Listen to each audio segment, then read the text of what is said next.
Hi, my name is Rick Kolk, and today I'm going to show you how easy it is to develop and test two microcontroller-based applications using the Altair EMBED product. Both applications begin with simulation modeling. They progress to automatic code generation and finish with hardware-in-the-loop experimentation. For the first application, we'll develop a battery management system. We'll start off with an overview of battery packs and cell balancing in vehicular applications. Following this, we'll introduce the BMS hardware setup, how to generate microcontroller firmware for the BMS using the EMBED product, and we'll finish with a comparison of the cell voltage behavior during a charge cycle with and without balancing. For the second application, we'll develop a sensored field-oriented controller for a permanent magnet synchronous motor. We'll follow the model-based design process and show how EMBED is applied to each step, beginning with the model in the loop and finishing with hardware in the loop. Battery packs for electric vehicles are normally 400 or 800 volts DC. They consist of many lithium-ion batteries, approximately 4.2 volts each, connected in parallel to meet the capacity requirement. Then many parallel cell blocks are connected in series to achieve the voltage requirement. Battery packs are charged with a single DC voltage source applied to the series-connected cell blocks. Any non-uniformity among the cell blocks results in a non-uniform charge being applied. At the end of the charge cycle, some cell blocks will be fully charged, while others could be significantly undercharged. This degrades the battery pack performance and shortens its life. A major function of the BMS is to correct non-uniform charging using cell voltage balancing. Other BMS functions include temperature monitoring, protection, and alarm reporting. This is the hardware setup we're using for our battery management system demonstration. This is the charger, which can also double as a load. It's connected to two series battery stacks. The bottom stack consists of 12 cells and connected to the Infineon TLE9012 evaluation kit. The top stack consists of 16 cells and is connected to the Texas Instrument BQ76PL455 EVM evaluation module. The balancing controller resides on the Texas Instrument Delfino microcontroller. Either evaluation kit can be connected to the microcontroller. For this demo, we will connect it to the Infineon evaluation kit. Development of a BMS normally involves several stages. During the initial development stage, the BMS balancing algorithm, monitoring functions, and graphical user interfaces are developed using software battery models. During the embedded development stage, microcontroller-specific firmware is generated for the BMS functions and executed on a microcontroller connected to the BMS evaluation board, a battery pack, a charger, and a load device. The graphical user interface running on the PC is used to display signal values and issue commands to the hardware system through the microcontroller firmware. Let's take a look at our BMS algorithm. First, we'll configure the BMS algorithm to run in simulated mode using pre-recorded cell measurement values. Beginning at the GUI, the BMS algorithms and communication support are contained in the large blue compound block. After turning the polling on, you can see the histograms of the individual cell voltages. For more detail, click Cell Voltages to display the cell voltage time histories. Here we have two plots. On the left plot are the voltages for cells 0 through 5, and on the right plot are the remaining voltages for cells 6 through 11. Now we'll convert the BMS algorithms to firmware and execute them on the F28379 microcontroller. To do this, we select the large blue compound block and then select the Code Gen option, making sure the Use Selected Compound Edge Pins option is checked. This feature exposes the compound block edge pins so the surrounding PC-based block diagram can communicate with the target-based firmware exactly as it did with the block diagram implementation. Next, click the Compile block to create the target-specific firmware. There are almost 40,000 blocks in this model, so the Code Gen takes a little time. So now we have generated our .out file for the target microcontroller. Now we'll substitute the firmware for the large blue compound block.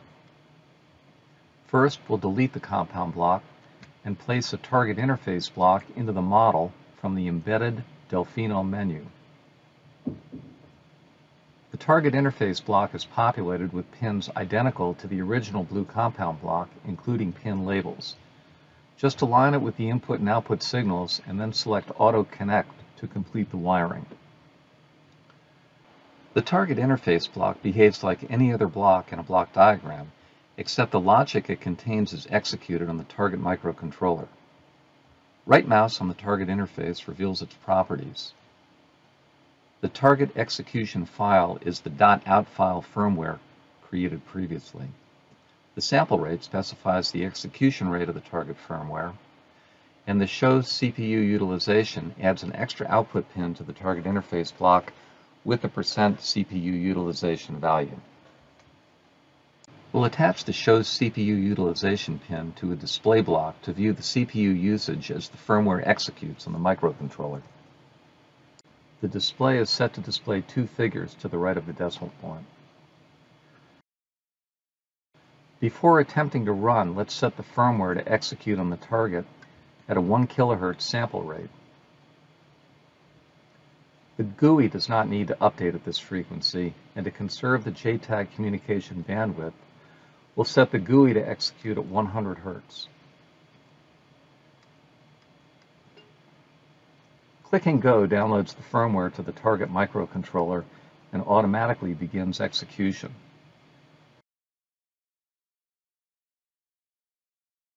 First, we'll need to enable the configurations. The fault screen indicates whether a cell is in an overvoltage or undervoltage state. Here you can see that all 12 cells are in an overvoltage state. Overvoltage and undervoltage faults are triggered by the threshold settings located in the threshold properties screen. Here you can see that the high voltage fault threshold set to 4.18 volts is the reason for the faults. If we increase this value to 4.35, all faults will be removed. When active, voltage over and under faults suspend the balancing logic during charging to protect the cells. For passive balancing, a resistor is applied to each cell during balancing to reduce charging or remove to increase charging. Provided the cell voltage remains within the over and under voltage thresholds, the balancing logic operates. However, if either of the thresholds are violated, the balancing is suspended. If the cell voltage then moves back within the thresholds, balancing becomes active again.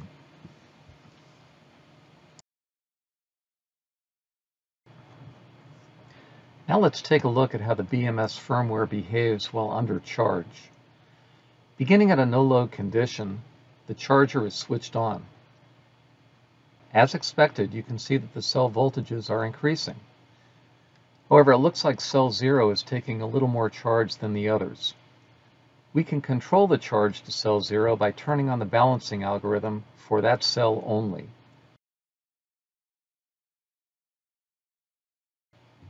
To confirm balancing is active, we can view the cell balancing screen. On the screen, you can see that cell 0 is green, meaning the balancing is on for this cell. We can also check the registers on the configuration register screen. You can see the BAL_setting is set to 1, which means balancing is on. Next, we'll take a look at how well our balancing algorithm works for a non-uniform cell voltage initial condition. This figure is a simplified illustration explaining how passive balancing is achieved. The Infineon BMS board accepts a balancing on-off command from the balancing algorithm in the target microcontroller. Provided the cell voltage is within the threshold values, the balance state command is passed directly to the resistor state. Resistors are applied to cells with higher voltages to slow down the rate of charge and removed from cells with lower voltages, causing their charge rate to increase. The resistor state is controlled by a hysteresis controller, which is the heart of the balancing algorithm. Now we'll test the performance of our BMS on a charge cycle with and without balancing. In the final part of this presentation, we'll compare the cell voltage charging performance with and without the balancing function active. Let's take a look at the hardware setup once more. It consists of the microcontroller board, the Infineon BMS board, the charger set at 2 times 25.75 or 51.5 volts, 12 cells rated at 4.2 volts nominal, and the load. The battery voltage is displayed here, 49.82 volts or 4.15 volts average per cell. Click Go to start the system.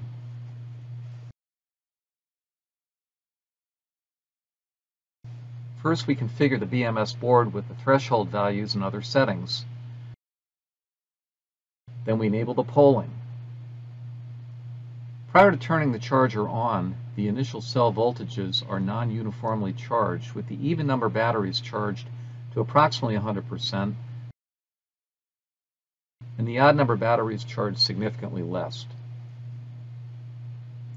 This non-uniformity can be more easily seen on the cell voltage screen.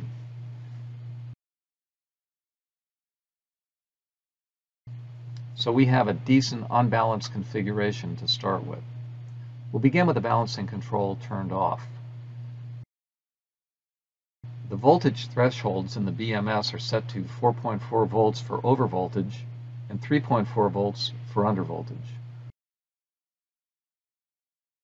We'll set the polling to once every 2 seconds to conserve JTAG bandwidth. Next, the charger is turned on.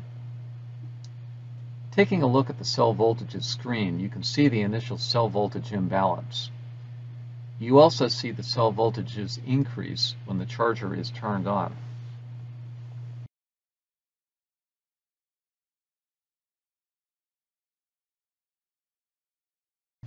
The cell temperature screen provides temperature information at 4 locations in the battery pack.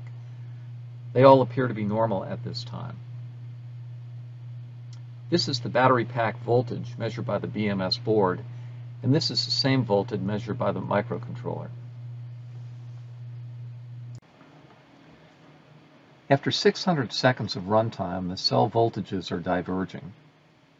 If you continually charge a battery pack without balancing, this divergence will eventually worsen, leaving some of the cells very undercharged and damage them.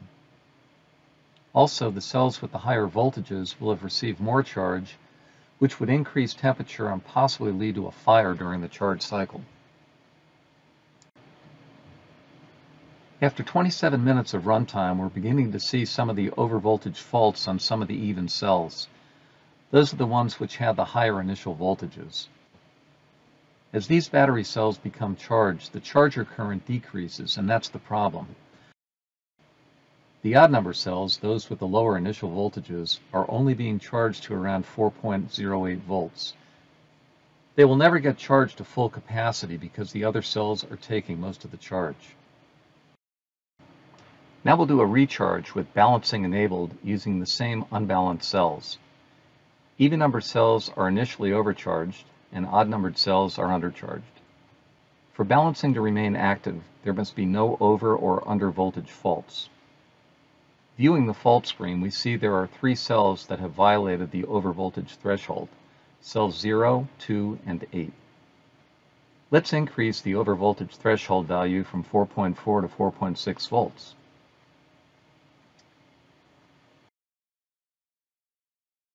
After completing this, we reset the fault status, and a recheck of the fault screen shows that all cell voltages are within the allowable threshold range. Now we're ready to start the charge cycle. With balancing turned on, the charger is activated. Taking a look at the cell balancing screen, we see that even-numbered cells, those with the low initial voltage values, are being balanced, while the odd-numbered cells are not. On the cell voltage screen, you can see that the cell voltages are pretty widely spaced. During this charge cycle with balancing active, the cell voltage values should all converge over time to a single value, approximately 4.24 volts. You can calculate this value by taking the measured voltage from the BMS, which is approximately 50.8 volts, and dividing it by the number of cells, which is 12 for this battery pack. After about 50 minutes of balanced charging, you can see the voltages beginning to converge to the 4.24 value. If you look at the green signal on the right plot, you can see the on-off hysteresis action of the balancing control algorithm. Now we'll move to our second application using EMBED to develop and prototype a sensored, field-oriented motor drive controller for a permanent magnet synchronous motor. We'll begin with a brief introduction to the EMBED EDRIVES library and the model-based design process. In the remainder of the presentation, we'll apply the model-based design process to the motor controller design. The EMBED EDRIVES library provides a rich selection of pre-built motor, inverter, charging system, and controller models. The model library includes both simulation and code gen models. The code gen models include examples that execute on the Texas Instruments C2000 and the ST Micro STM32 families of microcontrollers. Save time by starting your development project using one of these models and altering it to meet your needs. The model-based design process is the foundation of any controlled design project. It is based on two interacting components, the plant and the controller. The plant is the device to be controlled. We'll be using a motor, inverter, and encoder combination for our plant. The controller is firmware executing on a microcontroller that communicates in closed loop with the plant through actuators and sensors. The firmware is designed to alter the resulting closed loop plant behavior such that your requirements are met. Model-based design consists of 4 steps. Model in the loop, or MIL. Here the plant and controller are both modeled as block diagrams and simulated on the PC. Software in the loop, or SIL. C code is generated for the controller and compiled as a DLL, and that auto code gen model is simulated along with the plant on the PC. Processor in the loop, or PIL. C code firmware is generated and executed on a target microcontroller operating synchronously with the plant model running on the PC. And finally, hardware in the loop, or HIL, same as processor in the loop, except the real plant is used. The open loop model consists of the PMSM motor, an average inverter, an encoder, and the 3-phased DQ transformations block diagram models. Switching inverter models are also present in the EMBED libraries. However, the average inverter model is adequate for our control system design purposes.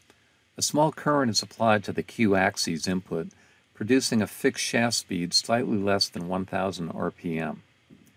An EMBED export block is used to record the time histories of 4 signals for later comparison during the software in the loop phase.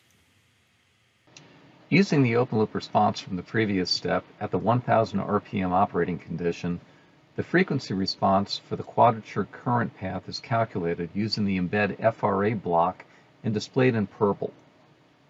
To achieve the desired closed-loop bandwidth of 600 Hz, a gain of -11 dBs is required. To achieve zero steady-state error, a PI controller is also required. Selecting the zero at 3000 Hz provides a phase margin of approximately 70 degrees, which satisfies the transient requirement. This same procedure is applied to the ID loop and the outer speed loop. A slider block is used to vary the speed setpoint signal. Setpoint tracking and transient responses are evaluated and exhibit satisfactory results. Next, we'll move to the SIL phase. Drilling into the control routine block, the FOC speed controller is selected and code-gened using the host target. After compilation, the AutoCodeGen block appears as a menu user block. The AutoCodeGen block is substituted for the FOC speed control block diagram block.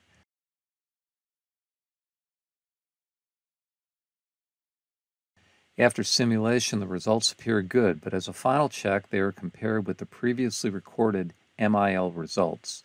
The side-by-side comparison agrees well, confirming the CodeGen obeys the correct execution order, initial conditions, timing, and other characteristics.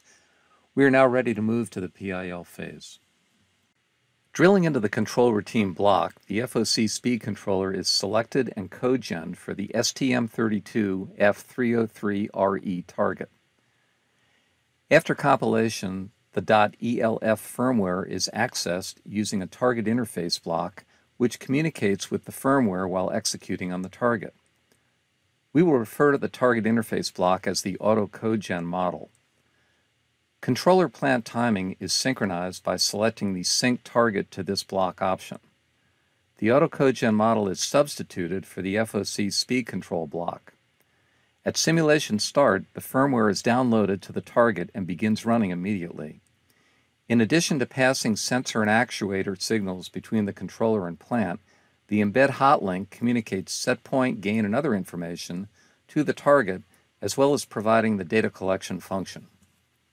In the hill phase, the real motor, inverter, and encoder replace the PC-based plant model, and the FOC speed controller is additionally configured with the required peripherals.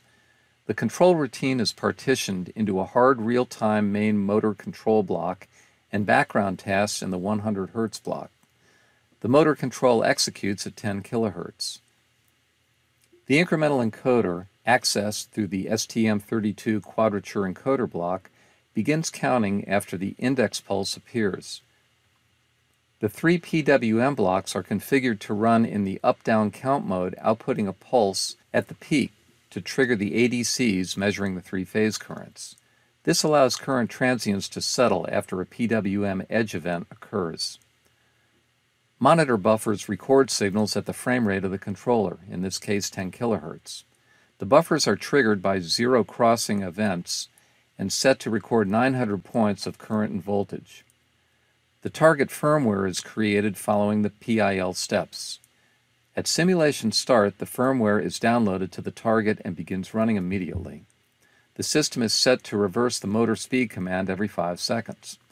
The speed traces are presented in the right plot block and the current and voltage traces from the monitor buffers in the left plot block. Since the target frame rate is 10 kHz and 900 points are recorded, the time range is slightly less than 10 milliseconds. I'll finish this presentation with a few takeaway points.